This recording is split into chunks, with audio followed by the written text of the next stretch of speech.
मित्रांनो, जर तुमचा बॉस सुद्धा तुमच्या झोप न येण्याचं कारण असेल तर हा व्हिडिओ खास तुमच्यासाठी आहे.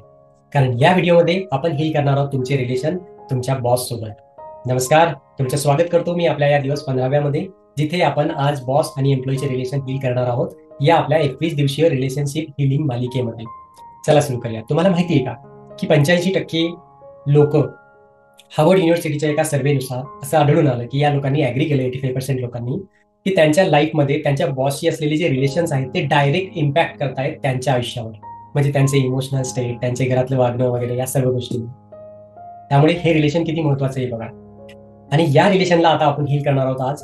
तर सेम वे सुरुवात करणार आहोत हो ओपोनोपोनोने.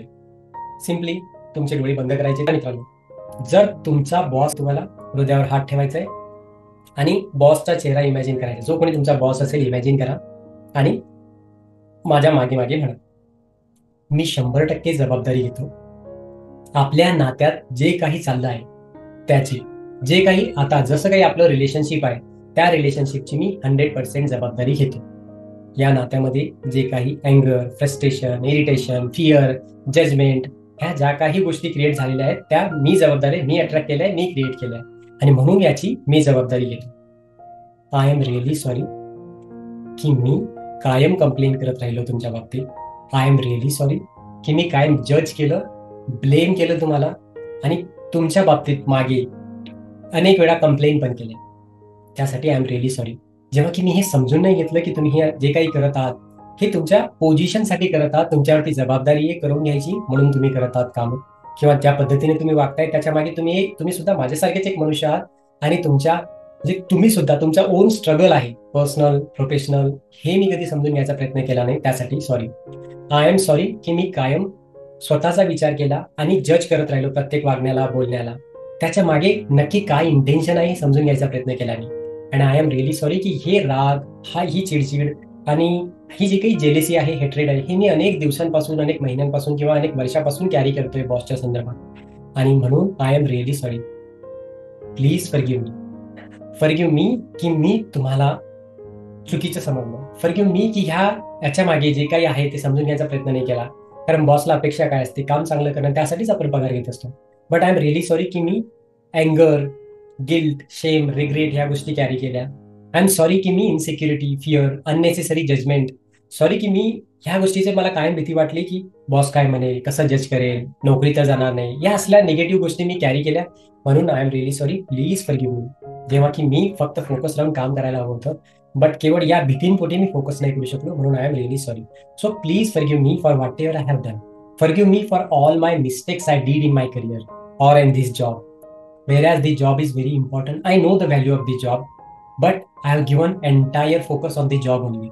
But I know my life is more important than this, and job is just a part of it. So I am really sorry for not understanding this deep concept. So please forgive me for always taking tension of job. So I am sorry. Please forgive me, and thank you, and I love you. Thank you, boss, for teaching the lesson. What is important for me? What should be my priority?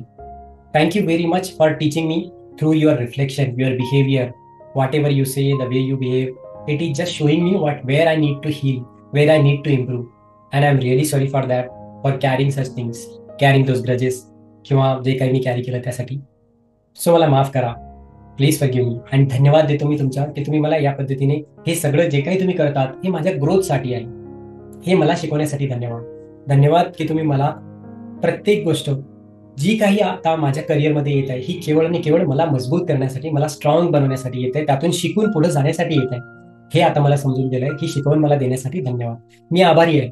मी आभारी आहे त्याचे risk माझ्या जॉबमध्ये येत आहेत त्याच्यासाठी. कारण त्यामुळेच मी अपग्रेड होतोय, नवीन गोष्टी शिकतोय आणि फ्युचरसाठी तयार होतोय. म्हणून माझ्या नोकरीमध्ये, माझ्या जॉबमध्ये माझ्या बॉसमुळे आलेले जे काही चॅलेंजेस आहेत, ऑब्स्टॅकल आहेत, प्रॉब्लेम्स आहेत, त्यासाठी धन्यवाद. कारण ह्या सर्व गोष्टी मला मजबूत करण्यासाठी आल्या आहेत, माझं चांगलं भविष्य घडवण्यासाठी आलंय आणि मी याची जबाबदारी घेतो पूर्णपणे. And I love this because now my understanding, माझं विजडम आणि ज्ञान वाढत आहे. म्हणून I love this. I love you because या जॉबमुळे, ह्या बॉसमुळेच मी अनेक गोष्टी शिकलो, करिअरमध्ये ग्रोथ करतोय आणि मी पुढे जाण्याचा प्रयत्न करतोय ते या बॉसमुळेच. म्हणून dear boss, thank you. I am sorry. Please forgive me and I love you. Now I accept you the way you are. I respect you the way you are. And I'm sorry for disrespecting you. अनेक वेळा मी disrespect केलाय, मागे काय काय बोललो असेल त्याच्यासाठी sorry. ह्या नोकरीसाठी पण धन्यवाद आणि ह्या प्रत्येक शिकवणुकीसाठी धन्यवाद. I am really sorry. Please forgive me. Thank you and I love you. Take a deep breath. Very good. Now repeat such practices more. हे होपोनोपोनो अनेक वेळा प्रॅक्टिस करणं गरजेचं आहे for breaking your pattern and releasing all negativity. पुढचं आहे EFT tapping. चला सुरू करूया. इथं टॅप करायचं माझ्यासोबत म्हणा. जरी मला माझ्या बॉसविषयी प्रचंड राग मनात आहे, चिडचिड मनात आहे, संताप मनात आहे, इन्स्पाइट ऑफ दॅट मी स्वतःला आहे तसं स्वीकार करते, ऑनर करते, रिस्पेक्ट करते अँड लव्ह करते. मीच माझ्या बॉसला आणि स्वतःला पूर्णपणे माफ करते याच्यासाठी. Even though I also have insecurity about my job, fear about my job, anxiety about my job, in spite of that तरीही मी स्वतःला आहे तसं स्वीकार करते, स्वतःवर प्रेम करते. जरी मला जॉबचं कायम स्ट्रेस आहे, टेन्शन आहे, वरी आहे, चिंता आहे, काळजी लागलेली असते, तरीही मी स्वतःला आहे तसं स्वीकार करते, स्वतःवर प्रेम करते, माझ्या बॉसला आणि स्वतःला पूर्णपणे माफ करते. टायपिंग. सर्व प्रकारचा राग जो मी बॉसच्या संदर्भात मनात ठेवला होता तो सर्व रिलीज. माझी चिडचिड, संताप, इरिटेशन, बॉस विषयीचं सर्व रिलीज. बॉस विषयीची जेलेसी, हेट्रेड रिलीज. बॉस विषयीच्या जे काही मी निगेटिव्हिटी धरून ठेवली होती त्यांच्या बाबतीत, जो गैरसमज होता, ती मिसअंडरस्टँडिंग रिलीज. बॉसच्या बाबतीमध्ये माझं जे काही गिल्ट, रिग्रेट होतं ते सर्व मी रिलीज करतो. बॉसच्या बाबतीतले सर्व गैरसमज रिलीज करतो, सर्व हेल्पलेसनेस रिलीज करतो. अनेक वेळा मला वाटतं की मी हेल्पलेस आहे, ते हेल्पलेसनेस मी आता रिलीज करतो या क्षणापासून. जो काही निगेटिव्हिटी मी आतापर्यंत बॉसच्या बाबतीत धरून ठेवली होती ती सर्व निगेटिव्हिटी मी या क्षणापासून रिलीज करतोय. सर्व जुनी निगेटिव्ह मेमरी आणि जुन्या आठवणी, जुने अनुभव जे की खूप पेनफुल होते, त्रासदायक होते, त्या सर्व त्रासदायक आठवणी रिलीज करतोय. ज्या काही इनसिक्युरिटीज, फिअर किंवा पॅटर्न्स मी कॅरी केले होते निगेटिव्ह इमोशन्स, ते सर्व मी रिलीज करतोय. जी काही इतर प्रकारचे निगेटिव्ह बिलीफ आणि लिमिटेशन्स मी कॅरी केले होते ते मी रिलीज करतोय. कन्फ्युजन आणि डाऊट माझ्या बॉसच्या संदर्भातले जे काही होते ते सर्व रिलीज करतोय. सर्व एन्झायटी, अँशियसनेस अँड एंगर, हेट्रेड, सर्व प्रकारच्या गोष्टी आता या क्षणापासून मी रिलीज करतोय. जी काही निगेटिव्हिटी माझ्या आयुष्यात आतापर्यंत नोकरीविषयी होती, स्वतःविषयी होती, ती सर्व काही रिलीज करतोय. जर कुठल्याही प्रकारचा राग, संताप माझ्यात अजूनही राहिला असेल तरी मी स्वतःला ऐकायचा स्वीकार करतो आणि ती गोष्ट मी पूर्णपणे रिलीज करतो.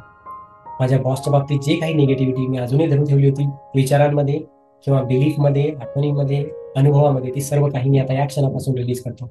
स्वतःला पूर्णपणे माफ करतो, बॉसलाही पूर्णपणे माफ करतो. Take a deep breath. Very good. Feel करा जे काही तुम्हाला आता फील होतंय बॉसच्या बाबतीमध्ये ते तुम्ही एक्सपिरियन्स घ्या, फील करा कसं वाटतंय. ओके. आय एम शुअर तुम्हाला आधीपेक्षा बरं वाटत असेल. तुम्हाला ही प्रॅक्टिस EFT आणि होपोनोपोनो कॉम्बिनेशनची प्रॅक्टिस अनेक वेळा करणं गरजेची आहे चांगल्या रिझल्टसाठी. ओके, चला पुढे बोलूया. पुढची जी ऍक्टिव्हिटी आहे आपली ती सबकॉन्शियस प्रोग्रामिंगची ऍक्टिव्हिटी. तर सबकॉन्शियस प्रोग्रामिंगसाठी आता इथून पुढे तुम्ही काय करा, कुठलाही असा प्रसंग असेल की जो तुम्हाला खूप त्रासदायक आहे, अशी आठवण की जी नको वाटते तुम्हाला इव्हन ते विचार करायला सुद्धा, तर ती इमॅजिन करा आणि हा विचार करा की ती एका स्क्रीनवर बघा. ती सिच्युएशन ती जसं तुम्ही स्क्रीनवर बघाल तिथं बॉस जेव्हा तुम्हाला बोलत होता किंवा जे काय असेल, तुम्हाला रागवत असेल, काही बोलत असेल, तर तो राग, ती गोष्ट त्यावेळेला इमॅजिन करत असताना आता तुम्ही बघा आणि त्यावेळेला तुम्ही जसे वागला होता ते वागणं चेंज करा. आता तुम्हाला काय वागायचंय की तुम्ही कॉन्फिडंट, शांत, अतिशय आत्मविश्वासाने रिस्पॉन्ड करत आहात, रिॲक्ट नाही, रिस्पॉन्स करत आहात. ओके. आणि तुम्ही कॉन्फिडंट आहात, फुल ऑफ एनर्जी आहात, फुल ऑफ क्लॅरिटी आहात आणि मग तुम्ही बोलत आहात. इमॅजिन करा त्या चित्रामध्ये आणि बघा तुम्हाला काय होतं. ओके. हे आणि आणखीन एक ऍक्टिव्हिटी तुम्हाला देतो. दररोज तुम्हाला काय करायचं आहे की जॉबला गेल्यानंतर, काम सुरू करायच्या आधी डोळे बंद करायचे, व्हिज्युअलाइज करायचे, थोड्याशा ब्लेसिंग्स तुमच्या बॉसला पाठवायचे, काही चांगल्या विशेष बॉससाठी पाठवायचे आणि मग तुम्ही तुमचा दिवस व्हिज्युअलाइज करायचा आहे की छानपैकी इंटरॅक्शन होत आहे बॉस सोबत, काम परफेक्ट होत आहे, तुमचा दिवस अतिशय सुंदर जातोय, घरी तुम्ही आनंदाने जात. हे व्हिज्युअलायझेशन न चुकता डेली करायचंय. बघा काय चेंजेस होतो. एक स्टोरी तुम्हाला सांगतो. एका मास्टरकडे त्यांचा एक शिष्य गुरुकडे जातो आणि कंप्लेन करतो की माझे गुरु खूपच स्ट्रिक्ट आहेत. मग त्यावेळेला ते गुरु त्याला सांगतात की जे स्ट्रिक्ट लोक असतात ते तुम्हाला चांगले सवयी आणि डिसिप्लिन लावण्यासाठी आलेले असतात आणि जे प्रेमाने वागणारे असतात ते तुमच्या आत कॉन्फिडन्स निर्माण करण्यासाठी आलेले असतात. इन शॉर्ट काय, तुम्हाला जर कुठल्याही प्रकारचा बॉस आला असेल, जसाही असेल, तो काही ना काहीतरी पॉझिटिव्ह ब्लेसिंग्स तुमच्यासाठी असतं. म्हणजे की तो सुद्धा ह्युमन आहे. त्याचं जे काही वागणं, त्याचा स्वतःचा स्ट्रगल असतो, त्याचे स्वतःचे चॅलेंजेस असतात, पण त्याच्या वागण्याच्या मागे उद्देश काय असतो की तुम्ही अजून चांगलं परफॉर्म करावं. जस्ट इमॅजिन, थोड्या वेळासाठी जर तुम्ही ते मागे शिवे वगैरे देणं किंवा त्यांच्याविषयी वाईट बोलणं हे साईडला जर ठेवलं आणि विचार केला की बॉस जे काही म्हणतोय जर मी तसं केलं तर म्हणजे तुमच्या कामामध्ये उत्कृष्ट होणं हीच तर अपेक्षा असते मेन. जर तुम्ही तुमच्या कामामध्ये खरंच उत्कृष्ट होत गेलात, चांगल्या पद्धतीने मेहनतीने काम केलात, तर काय होईल? एकतर तुम्ही कामामध्ये तरबेज व्हाल, प्रमोशन्स, इतर रिस्पॉन्सिबिलिटी, ऍडिशनल रिस्पॉन्सिबिलिटी आणि पदोन्नती ह्या तुमच्या मार्गाला येऊ शकतात. ओके, प्लस चांगले रिलेशन सर्वांसोबत ते बोनसच राहील. या विचाराने, या अँगलनेही विचार करा आणि प्रॅक्टिस करा या गोष्टींची. ओके, माझ्या युट्यूब चॅनलला एकदा व्हिजिट देऊ शकता तुम्ही. तिथं तुमच्यासाठी अनेक हिलिंगचे व्हिडिओ आहेत, वेगवेगळ्या प्रॉब्लेम्सवर, वेगवेगळ्या रिलेशनशिप्सवर, वेगवेगळ्या अडचणींवर. मनी रिलेटेड 21 दिवसांचे प्रॉपर हिलिंगचे व्हिडिओज आहेत, की जे 21 दिवस तुम्हाला डेली एक तुमचं सबकॉन्शियस प्रोग्रामिंग, एक निगेटिव्ह इमोशनचं पॅटर्न आणि एक लिमिटिंग बिलीफ त्यामध्ये ही करून दिलं जातं. रिलेशनशिपचे आपण 21 दिवसापासून घेत आहोत. तुम्ही बघितले नसतील तर डे 1 पासून बघा, तुम्हाला नक्की फरक जाणवेल. युट्यूबवर पॉडकास्ट सुद्धा आहे, ज्याने तुम्हाला करिअर गायडन्स मिळायला मदत होईल, जॉब सर्चिंगला मदत होईल. या व्यतिरिक्त कोर्सेस आहेत, अफर्मेशन रायटिंग, लिंक्डइन ट्रेनिंग आणि इतर हिलिंगचे ट्रेनिंग्स आहेत. ते तुम्ही कोर्सेस केलेत तर तुम्हाला त्याचाही बेनिफिट अनेक प्रकारे होऊ शकतो. तर नक्की व्हिजिट करा. युट्यूब चॅनलला सबस्क्राईब करून ठेवा, जेणेकरून पुढचे नवीन व्हिडिओज येतील त्याचा तुम्हाला तुम्ही लाभ घेऊ शकता. वेबसाईटला माझ्या व्हिजिट करा, तिथे सुद्धा तुमच्यासाठी फ्री बनवून आहे. वेबसाईटवर तुमच्यासाठी ई बुक्स आहेत, जाऊन तिथून डाउनलोड करू शकता. त्याचाही फायदा तुम्ही घेऊ शकता. आणि माझी कम्युनिटी जॉईन केली तर दररोज रात्री 8 वाजता काही विशेष प्रॅक्टिस मी त्यांच्यासाठी घेतो. सबकॉन्शियस प्रोग्रामिंग असो की इतर डेली प्रॅक्टिस असो, तुम्ही त्याचाही बेनिफिट घेऊ शकता. व्हॉट्सअप ग्रुपला जॉईन करून, ते फ्री आहे सर्वांसाठी. आणि मी धन्यवाद देतो सर्वांना. माझ्या व्हिडिओजला चांगले रिस्पॉन्स मिळत आहेत, माझ्या ऑडिओ बुक्सला चांगले रिस्पॉन्स मिळत आहेत, सबस्क्रायबरही वाढत आहेत, कोर्सेस माझे सेल होत आहेत, लोकांना आवडत आहेत, चांगले रिस्पॉन्स मिळत आहेत. त्यासाठी मी खूप खूप आभार व्यक्त करतो सर्वांचे. Thank you very much. अशीच ग्रोथ करत राहा. सर्वांच्या चांगले रिलेशन प्रत्येकाला मिळो हीच माझी सदिच्छा. Thank you very much.